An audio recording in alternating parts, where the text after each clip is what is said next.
tayo, lahat ng kasamahan nyo, including ang CEO at yung abogado, sinabi na meron daw kayong 281 na reserve at 150 na surplus. Sabi nyo, CEO and attorney, para sabihin, ang assets nyo, cash and non-cash, ay 1 trillion. Pakipaliwanag. Yes po, ma'am. Mr. Chair. Again, ito yung members equity po. Ang backup po niya yung ating assets. Now, sa total assets of 628, yung investment po natin, investment po. Kasi ang ating asset ay classified into two.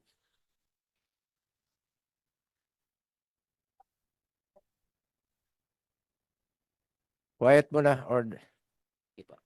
pakinggan muna natin kung gusto lumabas na lang muna yung magsasalita dyan. Maraming salamat po. Again, ang ating asset po ay dalawa po to.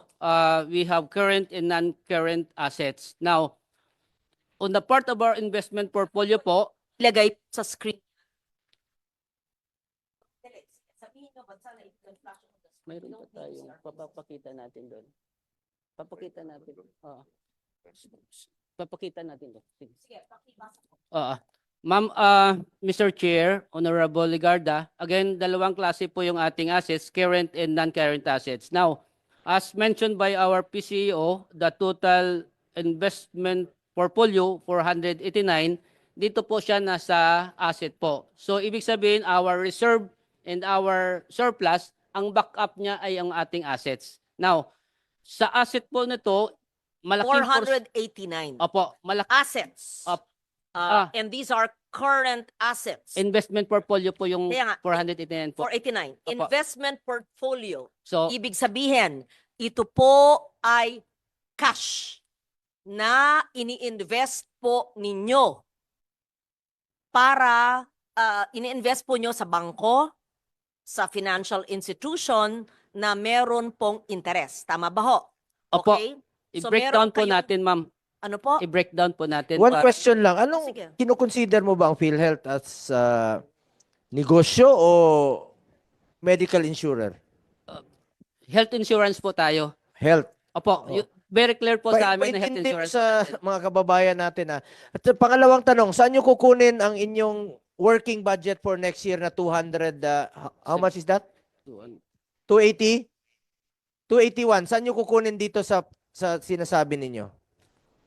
Opo.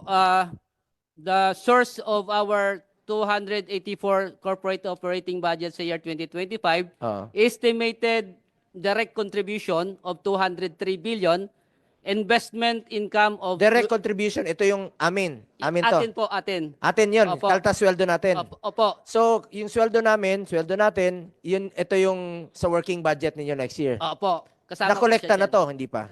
That is estimated po. na Estimated makukolekta pa, po kukolektahin natin pa. Sa Okay. 2025 po. Out of 283, magkano? 284 po. Oh, 203 283. ay estimated. Yung direct. 81, saan nyo kukunin? Ang, again, yung other portion, my investment income estimated at 20 billion, Mr. Chair. And the difference of 48 ay kukunin natin siya doon sa surplus. Sa surplus na siya. 48 billion yan. Sandali So, po. may pagkukunan kayo. Opo, may Okay. Can you pagkukunan assure po. the public na makukuha to?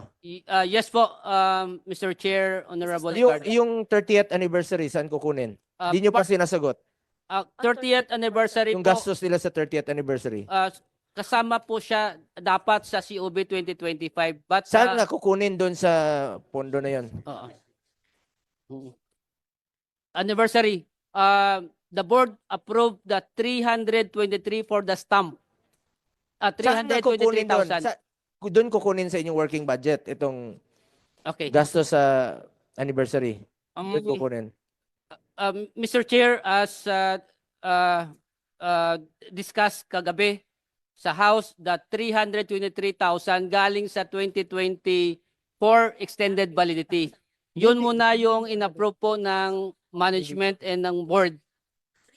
Magkano yung expected, bigyan ko kayo ng chance naman to explain. Magkano yung expected or projected niyo ng gastos sa anniversary ninyo? Oo. Magkano?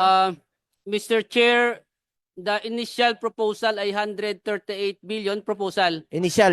Para saan po yun, Mr. Chair? Anniversary nga, ma'am. Anniversary po. Anong anniversary? Oo. 130 million pang anibersaryo? Saan nyo kukunin ito? Anong gagawin nyo? Una, saan kukunin at anong gagawin nyo sa 130 million pang anibersaryo nyo? Mr. Chair, Anibersaryo pang bigay ng additional package. Hindi anniversary celebration, ma'am. Ang tanong ko lang kung saan nyo kukunin ito.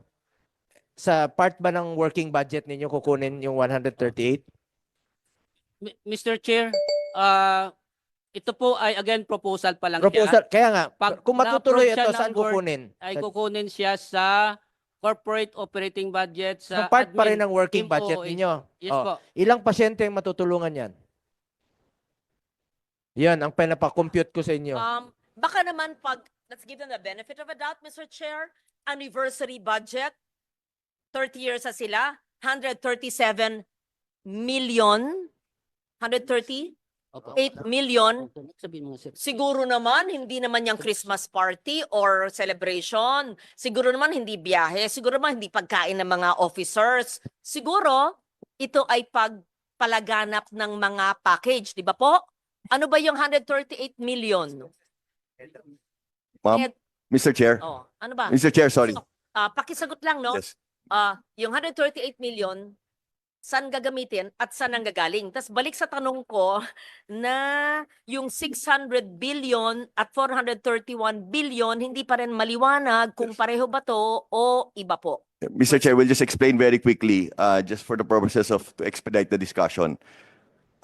What was approved by the board and what was decided in PhilHealth already is the budget for the 30th anniversary was brought down to a few 100,000 pesos only. So maybe we can just, to clarify everything, there's nothing, there's no hundreds of millions, there's no millions.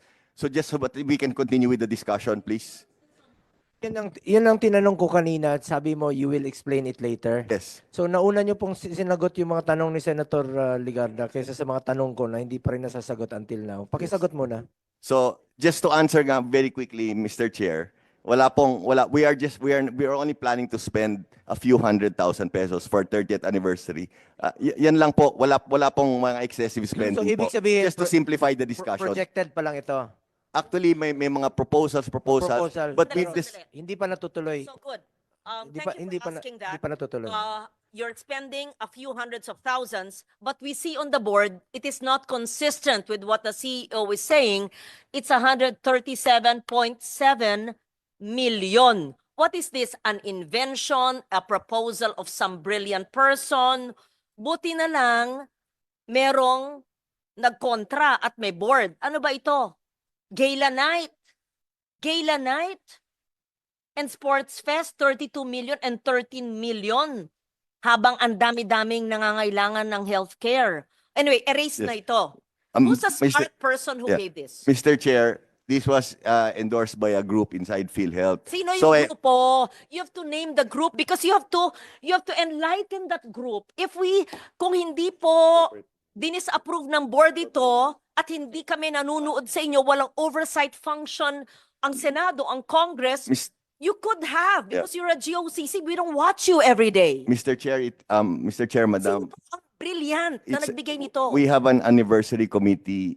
Sino po ang head ng anniversary committee? The anniversary committee po is headed by Mr. Ray Balenya po. Yes. Can that person, please, not now, don't waste our time, give a memo to the chair of the finance committee of the health committee on why the person and the group thought of using 137 million of PhilHealth funds for giveaways and a gala night.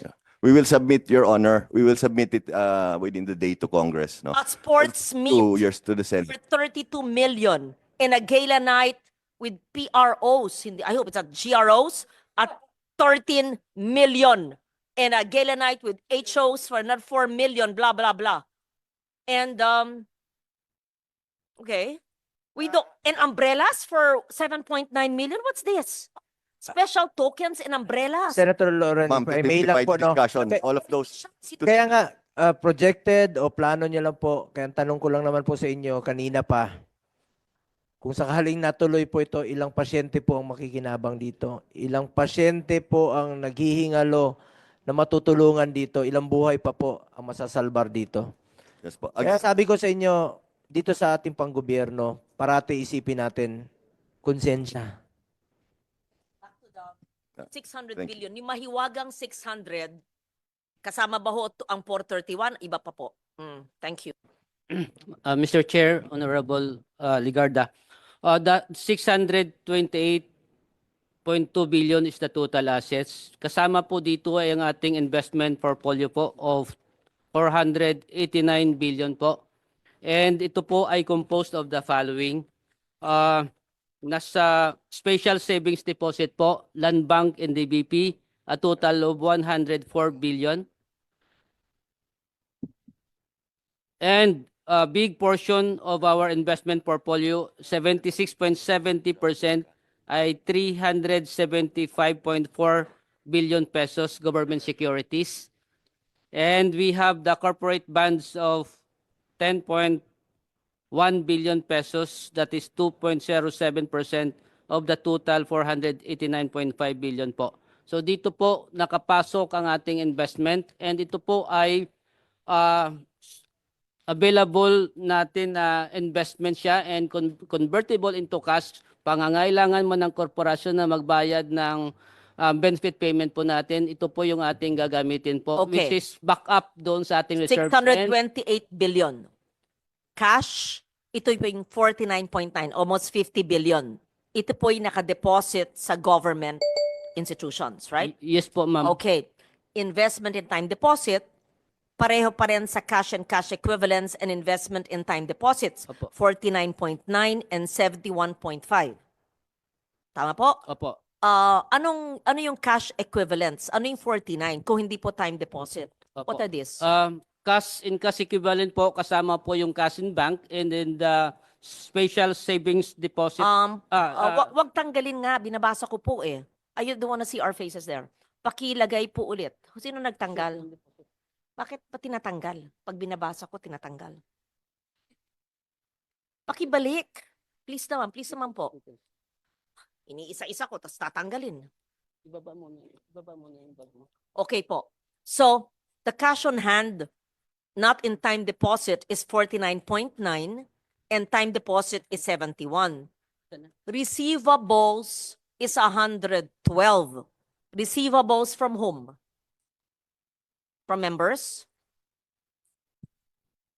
Ano po yung receivables nyo? 112 billion.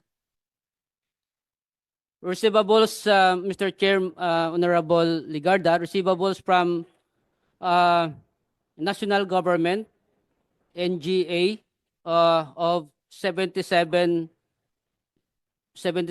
billion. No, it says here po 112.9 billion. 2024. Opo, 112 po siya. A breakdown po yung binabasa ko ngayon. The breakdown. Then Apa. say so. Because I cannot read your phone. Sir, Opo. pag nagbabasa po ako, iba po yung sinasabi nyo, so I get confused. So, Opo. you could kindly say it on the mic because Apa. we're recorded. Opo. Thank you. Thank you po. So, of the 112, what's the breakdown, sir? Receivable from national government, this is 77 billion. Receivable from direct contributors, 52 billion. Accrued interest receivable from investment of 6 billion. Of course, this is 130 billion more or less, Mr. Chair, Honorable Ligarda. And allowance for impairment, pinabawas po natin, is 24 billion po. So that's the net of 112.9 Okay, billion. ano pong ibang current assets nyo? Very broad ang nakalagay po. Ano yung 1.6? 1.68 billion. Ano po yun na current assets? If it's not cash or time deposits. Water. Can you ask for the plain water? Thank you. Other What are these assets, Madam, Mr. Chair,